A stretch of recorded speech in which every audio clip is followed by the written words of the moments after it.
ईद की खुशियाँ और ईद के रंग आप मना रहे हैं हमारे साथ, और रऊफ साहब और हामिद मीर के साथ गपशप का सिलसिला जो है उसको थोड़ा और आगे बढ़ाते हैं। एक सवाल जो मैं करना चाहूँगी हामिद साहब आपसे, वो ये कि एंकरिंग में आना, एक सहाफ़ी बनना और फिर इन्वेस्टिगेशन रिपोर्टिंग में इतना आगे पहुँचना, कभी दिल में ख्याल आया कि मैं एंकर ना होता तो क्या बनता, क्या होता? देखिए, मैं एंकर नहीं हूँ, मैं जर्नलिस्ट हूँ। जर्नलिस्ट ये जरा माजरत के साथ क्योंकि मैं जर्नलिस्ट पहले हूँ, एंकर बाद में हूँ। अगर मैं एंकर नहीं भी होऊंगा तो मैं जर्नलिस्ट हमेशा रहूंगा। सही। ये जो आपने पूछा कि कभी सोचा दिल में कि मैं अगर जर्नलिस्ट ना होता या एंकर ना होता तो मैं क्या होता, तो बात यह है कि अगर तो मेरे वालिद साहब प्रोफेसर वारिस मीर जिंदा रहते तो शायद मैं कभी जर्नलिस्ट ना बनता। क्योंकि वो जब मैं स्कूल के और कॉलेज के ज़माने में मैं लिखना शुरू किया मैंने अखबारों में, तो वो ये मुझे कहते थे कि यार तुम जर्नलिस्ट बनने की कोशिश ना करो, क्योंकि पाकिस्तान में ना ईमानदारी के साथ सहाफ़त करना बड़ा मुश्किल काम है। और वो बिल्कुल नहीं चाहते थे कि मैं जर्नलिस्ट बनूं।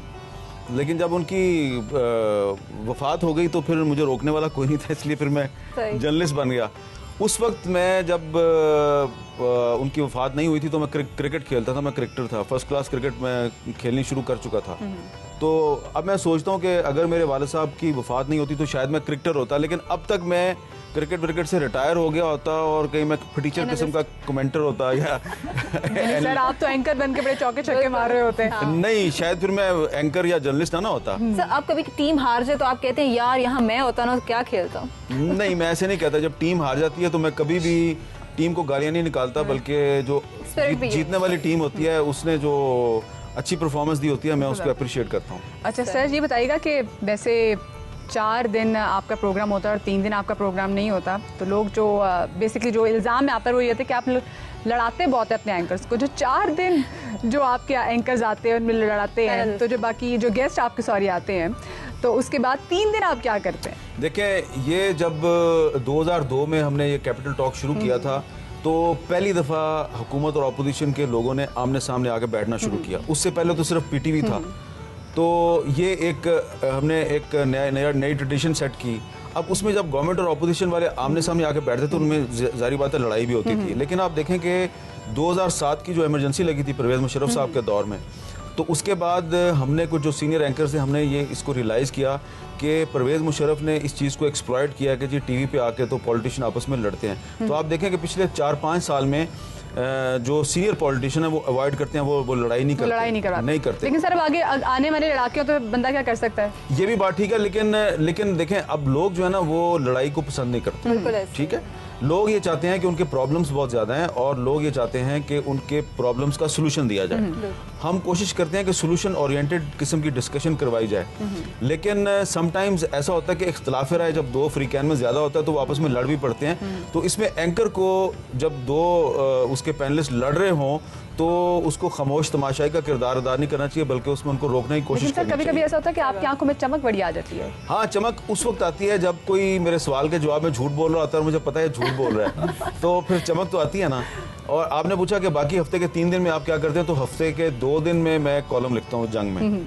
तो कॉलम लिखता हूँ और उसके अलावा ये ज़रूरी नहीं है कि आप प्रोग्राम नहीं कर रहे तो आप दफ्तर नहीं आ रहे और आप काम नहीं कर रहे, आप और भी बहुत से काम कर रहे होते हैं, रिसर्च वर्क कर रहे होते हैं, आप बाहर जाके कोई इन्वेस्टिगेशन कर रहे होते हैं, दफ्तर में अपने लोगों के साथ मीटिंग्स कर रहे होते हैं। तो आम तौर पे मेरा ये ख्याल है कि पिछले 2-3 महीने से हमने इतवार के दिन भी काम किया है। हाँ जी, में ये और काम ही कुछ, क्योंकि आप बड़े अब तो सीनियर जो एंकर्स हैं उनके लिए ज़्यादा सोर्स ऑफ एंटरटेनमेंट भी काम ही होता है। सर आपकी तरफ आते हैं, सब आपके लिए आपका सबसे बड़ा सोर्स ऑफ एंटरटेनमेंट क्या है? क्योंकि आज हम चाहते हैं ज़रा पॉलिटिकल बातें ज़्यादा ना, ईद है तो ज़रा ईद की बातें की जाएँ।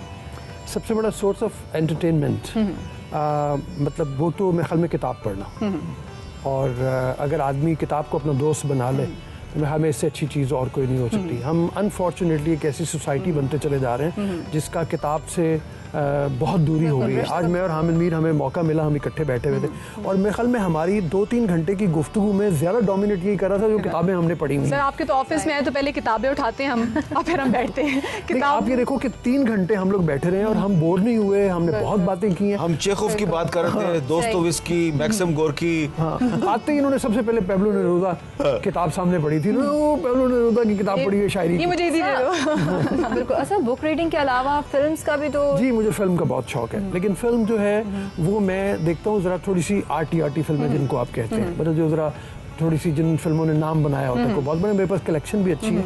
उसमें फ्रेंच सिनेमा हो गया, इटालियन हो गया, इवन ब्राज़ीलियन हो गया, लैटिन अमेरिका का सिनेमा है।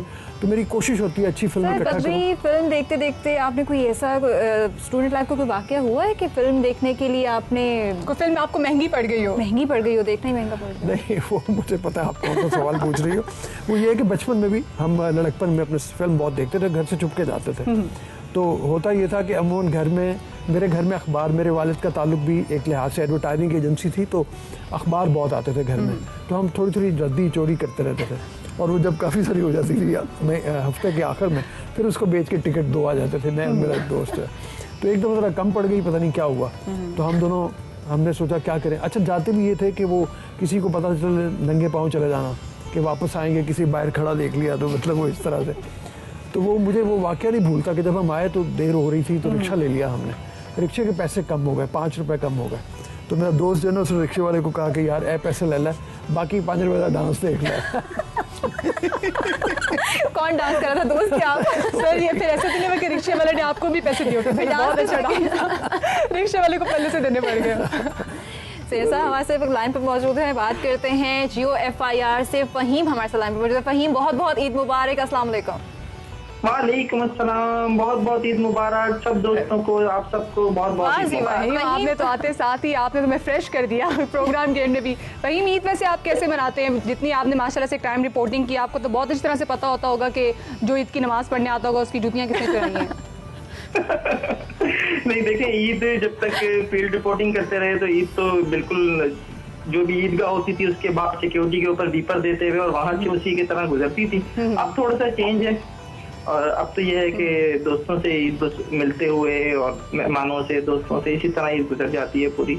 लोगों के आने का एक रश रहता है, वही है बस। अच्छा भाई, ये बताइएगा कि प्रोग्राम में आपका एक बड़ा खास अंदाज है, जिससे आप बात करते हैं ना, जैसे हीरो वाला जो एक आपका स्टाइल है, वो आपका अपना है या फिर आप इंस्पायर हुए में किसी? नहीं, ये तो बिल्कुल एक जेन्युइन स्टाइल है, और जब शुरू प्रोग्राम किया था उस वक्त से ही बिल्कुल यही है।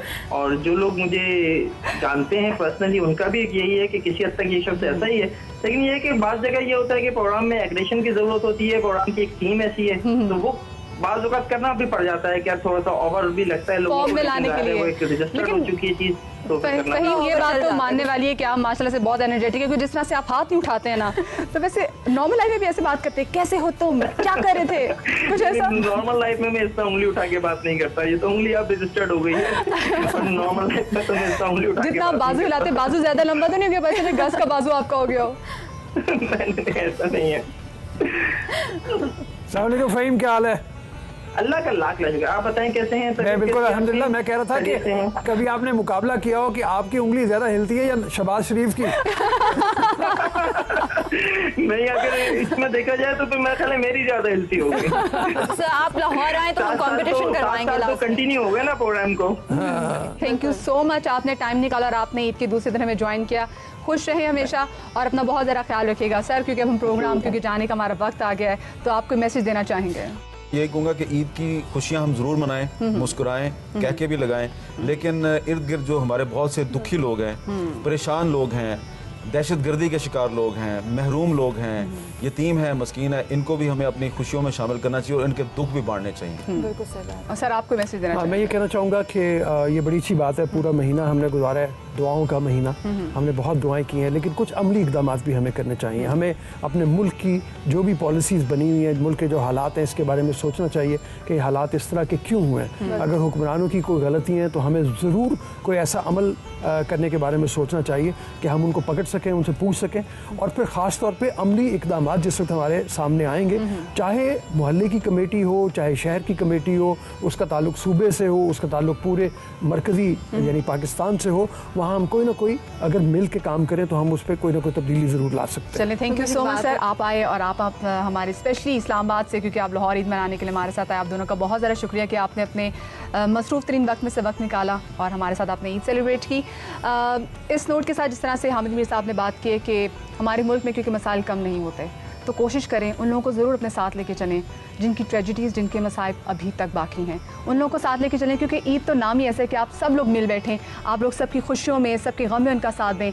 इससे बढ़कर ईद आपके लिए कोई नहीं होगी। और आयशा, आपको यकीनन मैं मदीहा, यही बात मैं कहना चाहूँगी, जब आप खुशी किसी को देते हैं तो आप यकीन करें आपकी अपनी खुशी दोबाला हो जाती है, बढ़ जाती है। असल खुशी वही है जो खुशियाँ बांटने से आपको मिलती है। एग्जैक्टली, असल खुशी वही है जो खुशियाँ बांट कर आपको मिले। आप लोग भी खुशियाँ बांटें, हम लोग भी खुशियाँ बांट रहे हैं। अपना बहुत ज़्यादा ख्याल रखिएगा और इंशाल्लाह किसी और मौके पर आपसे ज़रूर मुलाकात होगी। अल्लाह हाफ़िज़। हाफ़िज़।